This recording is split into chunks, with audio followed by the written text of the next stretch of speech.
কাজ চালিয়ে নেওয়া এই ধরনের বাংলাকে ব্যবহার করে তোমরা বিভিন্ন টেন্সে অনেক সেন্টেন্স তৈরি করো। এখন এই কাজ চালিয়ে নেওয়া এটাকে ইংলিশে কিভাবে বলবে সেটাই এই ভিডিও থেকে তোমরা শিখবে। তাহলে কাজ চালিয়ে নেওয়া এটাকে ইংলিশে কিভাবে বলবে এবার দেখে নাও। কাজ চালিয়ে নেওয়া এই বাংলা দিয়ে আমি এখানে 4টে সেন্টেন্স লিখেছি। প্রথমটা হচ্ছে আমাদের কাছে যেটা আছে সেটা দিয়ে এই কাজ চালিয়ে নিতে হবে, একেবারে প্র্যাকটিক্যাল সেন্টেন্স। আমি এই মোবাইলটা দিয়ে এই কাজ চালিয়ে নেব, এরকমও তোমরা বলো, তোমরা সবাই বলো। ও 100 টাকাতেই কাজটা চালিয়ে নিয়েছিল। নেক্সট, তোমার এই বইতে কি কাজ চলবে? তাহলে কাজ চালিয়ে নেওয়া এই বাংলা দিয়ে আমি এখানে 4টে সেন্টেন্স দেখাচ্ছি এবং এই 4টে সেন্টেন্স করার পর তোমরা নিশ্চয়ই বুঝে যাবে কিভাবে কাজ চালিয়ে নেওয়াকে ইংলিশে বলতে হয়।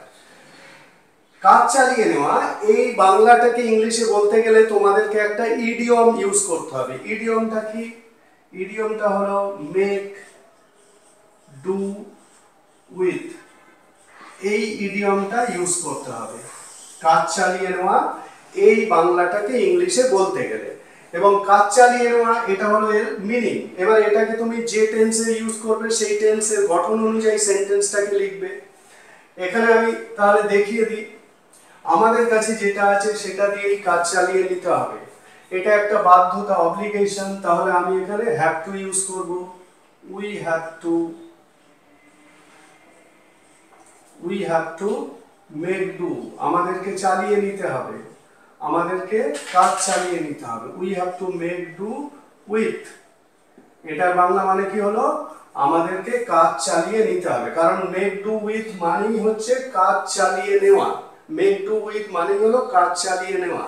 তাহলে we have to make do with মানে আমাদেরকে কাজ চালিয়ে নিতে হবে যেটা আছে সেটা দিয়ে, উইথ হোয়াট উই হ্যাভ।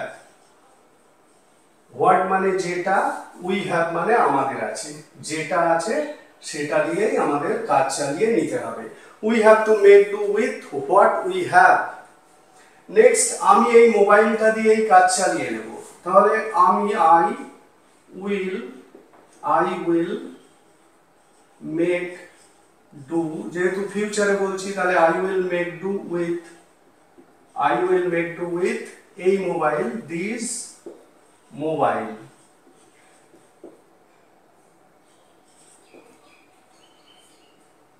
বোঝা গেল? তাহলে I will make do with this mobile মানে আমি এই মোবাইলটা দিয়েই কাজ চালিয়ে নেব। নেক্সট হচ্ছে ও 100 টাকাতেই কাজ চালিয়ে নিয়েছিল। এটা পাস্ট টেন্সে আছে, তাহলে সিম্পল পাস্ট টেন্স নিয়ম অনুযায়ী হি, তারপরে মেক ডু উইথ, এটাকে আমি পাস্টে বললে কি হবে? Made do with. মেডটা শুধু চেঞ্জ হবে, মেড ডু উইথ 100 রুপিস। তাহলে ও 100 টাকাতেই কাজ চালিয়ে নিয়েছিল। ইংলিশে কি বলবে? He made do with rupees 100 বা he made do with 100 rupees. Next হচ্ছে তোমার এই বইতে কি কাজ চলবে? তোমার এই বইতে কি কাজ চলবে? এটা একটা ইন্টারোগেটিভ সেন্টেন্স, জিজ্ঞাসাবাচক বাক্য। তাহলে আমি ফিউচারের উপর আছে যেহেতু, তাহলে উইল দিয়ে শুরু করছি। Will you make do, will you make do with this book. Will you make do with this book. বোঝা গেল? তোমার এই বইতে কি কাজ চলবে? Will you make do with this book. তাহলে এখান থেকে যে জিনিসটা তোমাদের শিখতে হবে বা তোমরা জানলে এই ভিডিও থেকে, সেটা হলো মেক ডু উইথ এই ইডিয়ম। এই ইডিয়মের বাংলা মানে হলো কাজ চালিয়ে নেওয়া।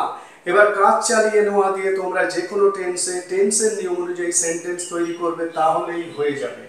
এই যে সেন্টেন্সগুলো আমি লিখেছি, এই ধরনের সেন্টেন্সগুলো, এই রকম সেন্টেন্স তোমরাও নিজেরা ভাবো এবং এই মেক ডু উইথটাকে ইউজ করো। কিভাবে ইউজ করবে? যে টেন্সে বাক্যটাকে ভাববে সেই টেন্সের গঠন অনুযায়ী সেন্টেন্সটাকে তৈরি করবে।